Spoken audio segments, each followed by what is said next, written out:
On Tuesday, Football Kenya Federation FKF were left with an egg on their face after, for the second time in 4 months, the Sports Dispute Tribunal annulled the FKF county polls that took place last Saturday and called off the national polls that were earmarked for next weekend. Now today, the Football Kenya Federation President Mwendwa saying they totally don't agree with the ruling. Then it seems that at some point in the ruling, and this is where we differ with the tribunal, they didn't agree. They say they agreed the code is good, the board is good, but then they turn to the code and say, but inside the code, there's a clause which is not good. Then they should have just said, the code is not good. Because then, that's a problem. So they say that the eligibility criteria we put in for elections was not good. And for that reason, then they would say the elections are not proper, were not proper. In Tuesday's ruling, SDT Chairman John Ohaga took issue with the FKF electoral code that set the ground rules for the electoral process, starting with the nomination requirement and the procedure. The same court asked us to do public participation of this document across the country, a very expensive exercise, for 1 month, and we did it. And they agree in the ruling that the participation was good.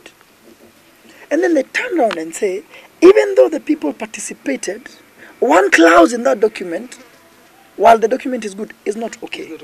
That's one. Two, before we share this document was approved by our National Electoral Committee, was approved by FIFA, and said it meets the threshold, including the eligibility. Mwendwa says they will not change the ruling by SDT and are not keen to hold a third election in a row after the previous 2 have been cancelled. We got an election cancelled last year and said, fine, we're not even going to appeal.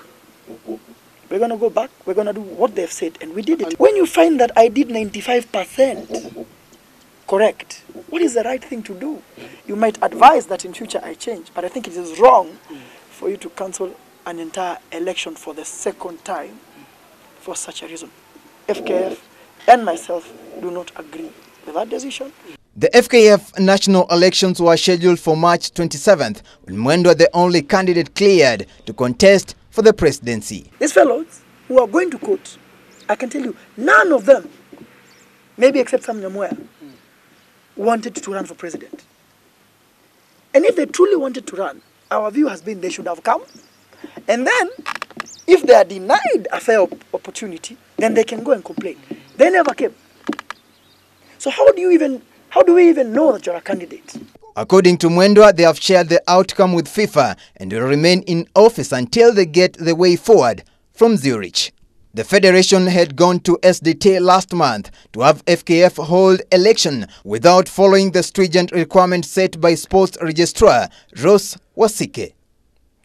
Davis Mberia, Ebru Sports.